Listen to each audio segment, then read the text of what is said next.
Imaginez la scène. On est en 1556 sur une plage du Brésil. Jean de Léry, un colon européen, décrit avoir vu des indigènes, selon ses termes évidemment, pratiquer le cannibalisme.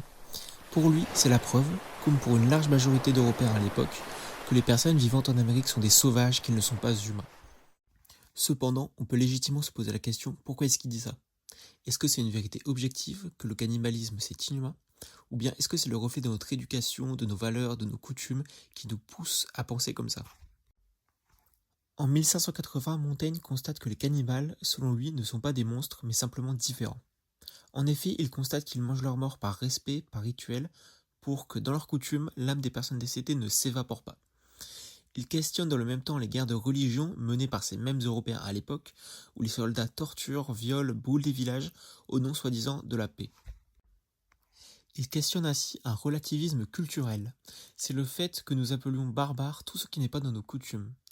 Un relativisme qui a d'ailleurs servi à justifier les pires horreurs comme la colonisation ou l'esclavage, sous prétexte que d'autres personnes, d'autres populations sont différentes, qu'elles n'ont pas les mêmes coutumes. Si on reprend notre exemple des apéros de la mort, c'est le même phénomène. On est reclus dans notre vision, notre monde, donc ici c'est le fait que le deuil doit se faire tout seul, que c'est tabou. On a peur de regarder ailleurs, alors que certaines cultures accueillent bien mieux cet événement en fêtant les enterrements, en organisant des fêtes autour des morts, comme Dias de los Muertos notamment au Mexique, qui est très connu. Donc qu'est-ce qui est le plus horrible finalement?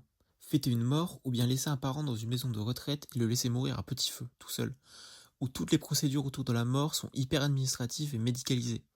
Des solutions comme les apéros de la mort sont utiles car elles permettent de s'affranchir de cette vision, qui d'ailleurs est aussi due à notre système actuel. En résumé, il faut apprendre à décentrer le regard. On juge souvent la violence de l'autre sans s'interroger à la nôtre.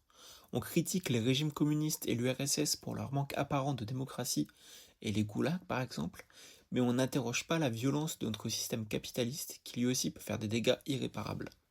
Les enfants qui meurent pour extraire des minerais qui servent à nos téléphones, les sans-abri qui dorment dans les rues, les États-Unis qui capturent un président d'un pays étranger par pur intérêt économique. Plein d'exemples sont possibles. En fait, on pense avoir une supériorité morale, mais en réalité, on est bloqué dans notre propre bulle de pensée. Comme le disait Lévi-Strauss, anthropologue et ethnologue français, le barbare, c'est d'abord l'homme qui croit à la barbarie.